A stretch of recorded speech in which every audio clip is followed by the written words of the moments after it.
En este episodio nos acompaña Juan Pablo, seguidor de nuestra plataforma y una persona dentro del espectro autista que ha decidido compartir su experiencia con sinceridad y apertura.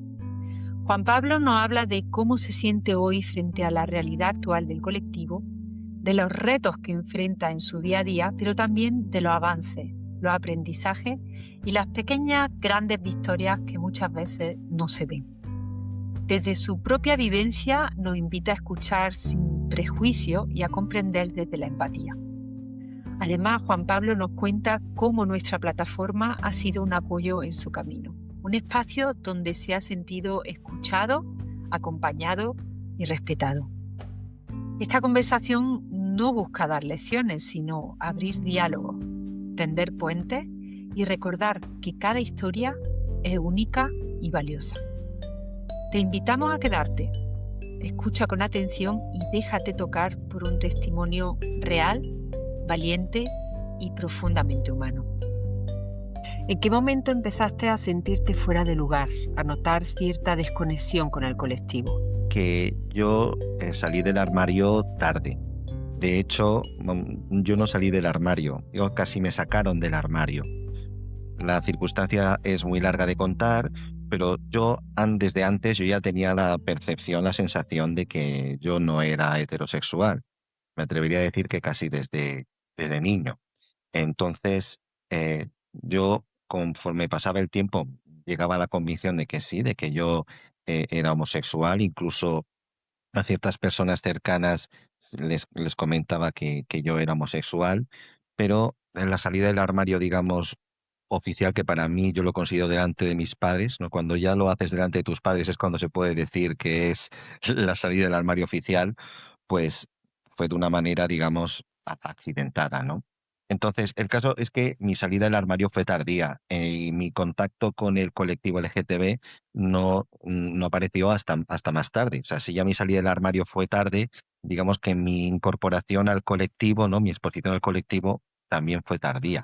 Eh, yo más que desconexión, porque yo me considero homosexual y por tanto parte del colectivo LGTB y QA+, no es que esté despegado o desvinculado, pero sí decepcionado. Decepción porque cuando uno entra a un colectivo, a una familia, a un nuevo grupo, pues tiene esa idea preconcebida, ingenua, de pensar que por el hecho de estar con otras personas de la misma condición, de la misma orientación sexual, de estar con personas como tú, la conexión y la empatía va a surgir desde el minuto uno y te van a salir amigos como setas, ¿no?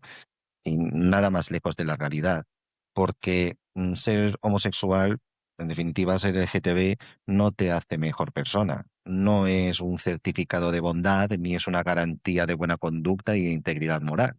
Porque tú puedes ser LGBT y puedes ser machista, puedes ser racista, puedes ser capacitista, puedes ser edadista, puedes ser clasista, puedes ser hasta homófobo o transfobo, etcétera.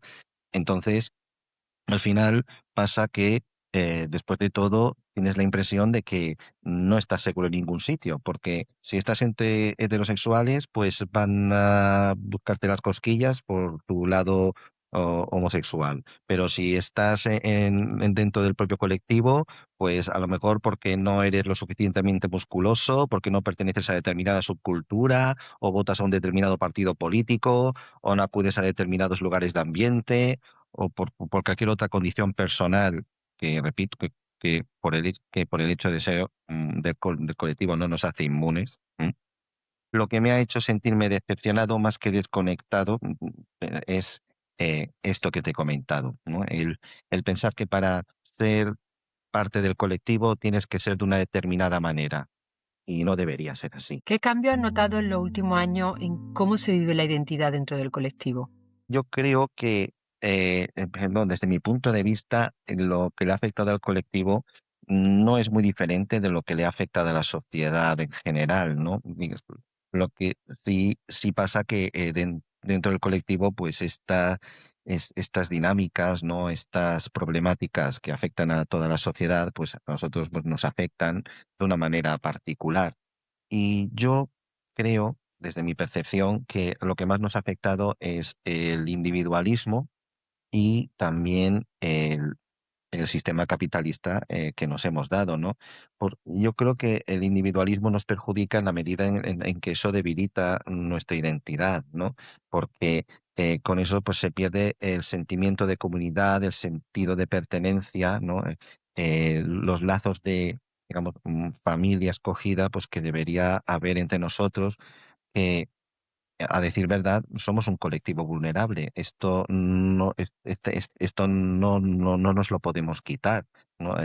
Eh, hemos conquistado derechos, hemos ganado libertades, pero no dejamos de ser un colectivo minoritario y por tanto vulnerable, ¿no? Entonces, el individualismo, no, que ya digo, que es pervasivo en la sociedad actual y que también nos afecta, pues es lo que hace es el pensar pues, o que cada uno va a su bola, que cada uno lo percibe de una manera individual y la parte, digamos, comunitaria, la parte colectiva, pues se pierde. Y eso para mí es decepcionante, ¿no? Porque eso luego se lleva pues, a la falta de conciencia de lucha, a la falta de sentido de identidad, de pertenencia, el pensar que ya está todo hecho, porque ya pues puedo hacer muchas cosas, hay muchas posibilidades de ocio, puedo ir por la calle y no me pasa nada, pero eh, mm, todo esto lo puedes perder en cualquier momento,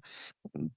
Me parece que, digamos, que nuestra causa, que nuestro movimiento se ha mercantilizado, ¿no? En lugar de mantener esa parte reivindicativa, de diferenciarse, ¿no? De ser eh, un, digamos, una palanca, ¿no? Un revulsivo, ¿no? Contra los abusos, los excesos y los problemas que nos da el capitalismo. El ejemplo más evidente, y esto lo puedo decir en primera persona, es lo que ocurre con el orgullo, con los desfiles del orgullo que, que al final esto es un debate de a ver qué orgullo trae más carrozas, quién tiene la carroza más grande, cuánto dinero va a dar el ayuntamiento de turno para que el Pride sea lo más vistoso y lo más, eh, mm, digamos, multitudinario posible. Eso lo que lleva al final es a pervertir el sentido original que tenía el orgullo, ¿no? La manifestación del orgullo y a banalizarlo, ¿no? Y yo creo que eso no nos lo podemos permitir. ¿Qué crees que necesitamos los adultos más dentro de este espacio? Yo creo que trabajar el tema de la interseccionalidad. Y esto precisamente lo trabajáis también en vuestra plataforma, porque antes te hablaba de una condición que yo tengo. Pues mira, yo además de homosexual también soy autista. Yo soy un ejemplo de interseccionalidad en ese sentido.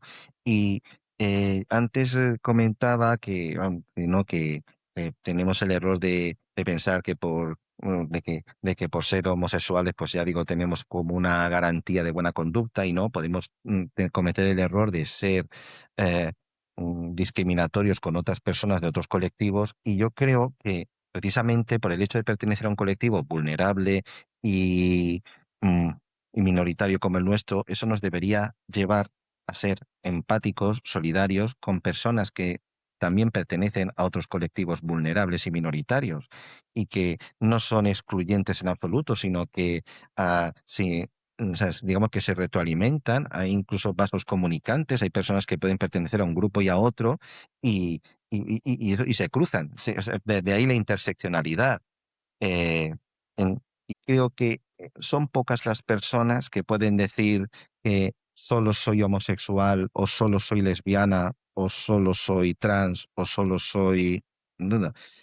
Hay otras condiciones también. Puede ser que, digo, pues que seas hombre, que seas mujer, que seas migrante, que seas nacional, que seas discapacitada, que seas una persona sin discapacidad, que seas neurodivergente, que seas neurotípica, que seas de clase popular o de clase alta, eh, y que seas joven o que seas mayor. Y todo ese tipo de situaciones te crean, te crea un contexto de discriminación, de vivencias, de rechazo, de un estrés muy particular, del estrés de las minorías, ¿no? Del que tú bien conoces tan particular que no puedes decir que sea la misma la discriminación de un homosexual hombre que de una lesbiana mujer, o la de una persona trans autista de una persona asexual neurotípica. La interseccionalidad no es un concepto teórico ni una etiqueta académica.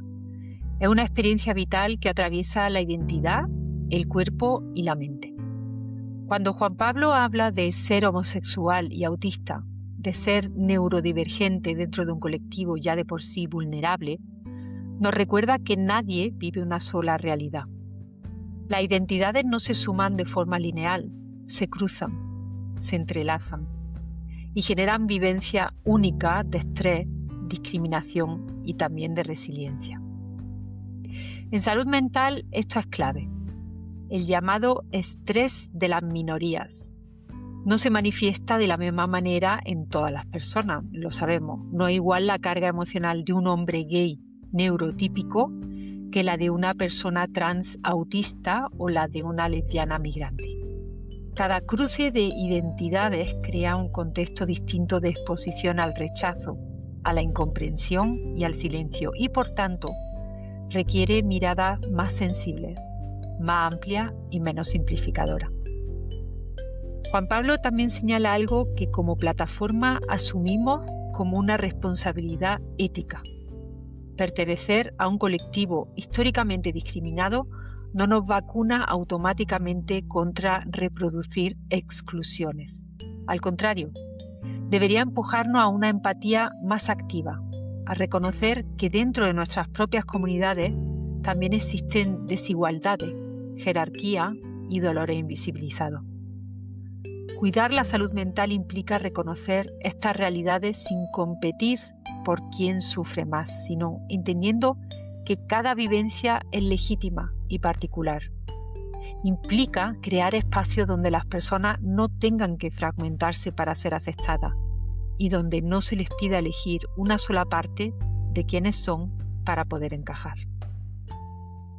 ¿Qué fue lo primero que pensaste al encontrar nuestra plataforma? Lo que me gustó de vuestra plataforma es que para mí es una bocanada de aire fresco.